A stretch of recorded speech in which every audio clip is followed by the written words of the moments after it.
Hey guys, welcome to the fifth, I think, the fifth one second. The fifth PSN draft Overlook. Today we're doing Stealthy in the Warsaw Weavile. I think that's his team name. I'm not 100% sure. I didn't get an actual one. This is just what someone told me it was. So I'm going with it. And his team is super scary. He doesn't have many top tier 1 threats, as you can see. He doesn't pick one until tier 4 or round 4 and then the very last round. But that does not mean his team is not scary. His team is such a threat. Okay, don't. The low tier Mega, I'm pretty sure he has a bunch of extra coins. He has, wait, let me just figure this out. 125. 200. He has only spent 275 coins, so he actually has 125 extra coins if he ever wants to like buy anything, because he did get he got a low tier mega and 2 tier 5s, which is pretty good for him. And even with that free amount of points, his team is still so scary.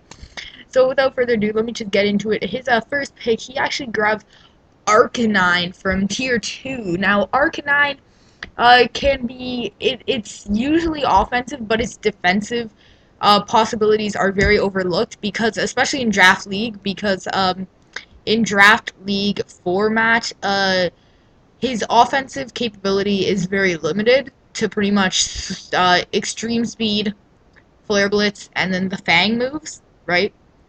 He can't really he doesn't have any like insane coverage moves that can really make him unpredictable and make him able to run through a team. So that's why I think that his actually defensive counterpart is a lot better in counter team, because it can take hits and it can cripple physical attackers with the Will-O-Wisp Intimidate combo, which is just amazing. So I'm actually going to get into his second Mon, which is, he's actually already picking coin picks. He's picking out Donphan. Donphan is an amazing defensive duo to grab with Arcanine, and his team, if you look at his end team, he is just an amazing defensive team. Starting with the first core of Arcanine and Donphan. Donphan is another thing that can it's kind of the opposite of Arcanine. Everyone always sees it as just a defensive mon, but I think its offensive potential is way overlooked. It does get moves like Play Rough. I'm pretty sure it gets Poison Jab, it gets Ice Shard, Knockoff, it gets Rock Polish. So you can run an AV defensive mon if you want. You can run a Rock Polish Sweeper, or you can just run your standard defensive mon, and it gets an amazing ability in Sturdy, which just makes it that much better. So now his third pick, this is going to be more of an attacker, but still staying in the like kind of mixed attack defense area. He's actually going to grab Drapion, which can be a setup sweeper, or if you need it to, it can be another bulky. I think it gets Intimidate. It can be defensive Toxic Mon. It can, the Dark Poison type is amazing, making it immune to Psychic. Making really its only weakness is Ground, I think. Ground and Ground? I think that actually might be it, as people keep messaging me. But yeah, so Drapion is amazing. It can be banded. I'm actually gonna put this away, or just move it away so that people can stop messaging me. Shut up. Okay. Yeah, so it can be banded, it can be scarfed, it gets that sucker punch, it does get Swords Dance, which is just so many amazing possibilities. In this pick, I didn't really agree with it that much, but it is okay, and I just realized I've forgotten to pull my shade down. He's actually going to grab Gliscor, a tier 1 mon, his first tier 1 mon, which has the amazing defensive potential as Poison Heal Toxic Stall, and that also helps it with being an amazing status absorber. But another thing that can actually make a lot harder for his team is he has a few Heal Bellers. Let me just see how many, actually. Actually, looking at it, I think he only has 2. But still, those 2 things are going to have a lot more trouble using Heal Bell because of the Toxic on the Gliscor, which could be a problem. But that's fine. So now we're actually going to get into his first Heal Beller. So he's actually going to grab Vaporeon as a tier 2 coin pick. This thing's amazing. It is his bulky water, which I think is essential and something that so many other teams lacked. There Another thing that so many teams lacked was a good fairy type, including this team. This team doesn't even have a fairy type at all, which I think is a little bit sketchy. But there are a few teams that actually have fairy types, and then few that have good fairy types. Like I have fairy types, but not good ones. I only have Mawile and Togetic, which are decent. And it kind of sucks that I'm gonna have to be relying on lower tier mons week after week for fairy coverage, which could be very hard. But so yeah, Vaporeon's a defensive cleric wish passer. It can be a heal beller. It can really do a lot of things, which is really helpful. And now here comes the Mega, the low tier Mega that everyone's been waiting for. It is one of the two only low tier Megas that were drafted, and it is actually so scary, especially with his team. But it kind of just made Gliscor even make look like even worse of a choice. He's gonna pick up Mega Pidgeot, the low tier Mega. So this thing is amazing with no guard. Like, even if it's predictable, pretty much running Hurricane, Heat Wave, those kind of things. Even if it is predictable like that, that does not mean that it's not good. It has that essential no-miss Hurricane as well as the chance to confuse, which, in my opinion, it shouldn't be a low-tier Mega, but there was a vote on it, and it was voted to be low-tier, which I think is kind of stupid, but I'm going to let them, the people who voted, do them. So now here's gonna come another kind of sketchy thing right here. This Mon is in tier 3 for some reason. I believe it should be tier 4. Unfortunately, it was me who made the tiers, so it's me who made the stupid decision to put it in tier 3, but it is in tier 3. And he actually grabbed Virizion. Virizion. There's not much to say about Virizion. It can be Scarfed, which is probably your best ability. It can also be, Koba Berry for flying types. I think that's what it's called. And yeah, that's really it. It could be a bulky leftovers, but it doesn't have much bulk potential. And I think that it's actually decent at what it does in the scarf category, but I don't know.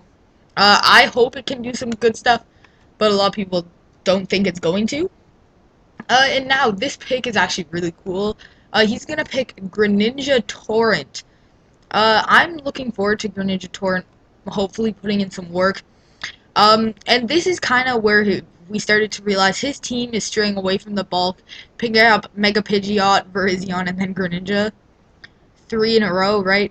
And it's not a bad thing. It's more attackers. Unfortunately, since it doesn't have that Protean, it's gonna be stuck into that water type. So now he has 2, and it's kind of making his team look a little bit weak to Mamoswine.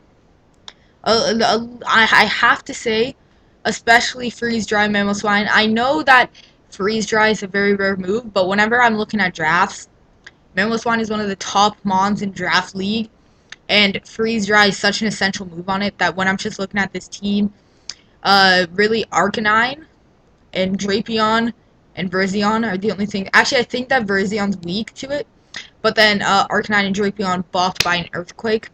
But he's actually able to make that so much better right here with his next defensive pick, Bronzong, which is amazing. It is tier 4 somehow. I don't know how it made tier 4, considering its 2 amazing abilities. One being able, or both of them. It has the third one, Light Metal, but no one really uses that. Heat Proof and Levitate, both neglecting one of its weaknesses. That just makes it amazing. So it's a good dual screen setter, rock setter. And yeah, so now he has hazard setting and hazard removal. What else could he ask for? This pick, I want it, or I didn't want it, but I hope he can put in some work with it. And I love seeing this thing go before. Sylveon went undrafted, and this thing didn't. He had the choice right here to pick up Sylveon, and instead, he goes for Shed Ninja.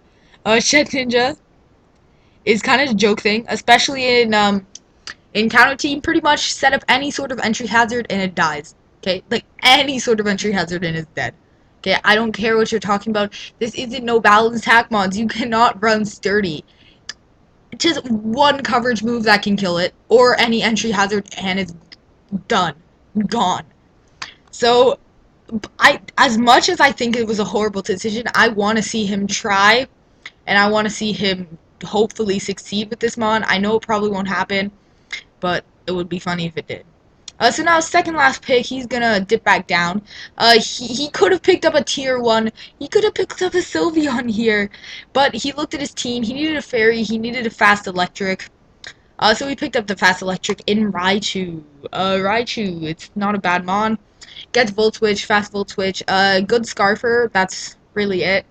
It doesn't have too many, like, amazing things about it. But yeah, it gets, like, Grass Knot if you want it. Unfortunately, most people did not draft Bulky Waters for some unknown reason, but I don't know, to each their own. And finally, his last pick, again, could have picked Sylveon. But could have picked Sylveon. He needed a fairy type. He had enough points. But he's going to go with another amazing choice, which is Gengar. Gengar hits incredibly hard. It's pretty hard, or it's not pretty hard to take down, but it's pretty hard to not get taken down by.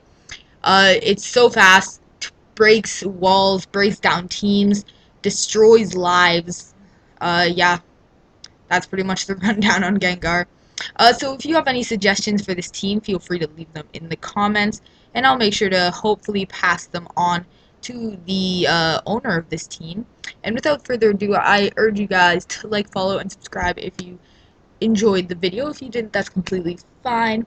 And I will see you guys in the next draft overlook, as I think, only have 3 left. So, yeah, bye-bye.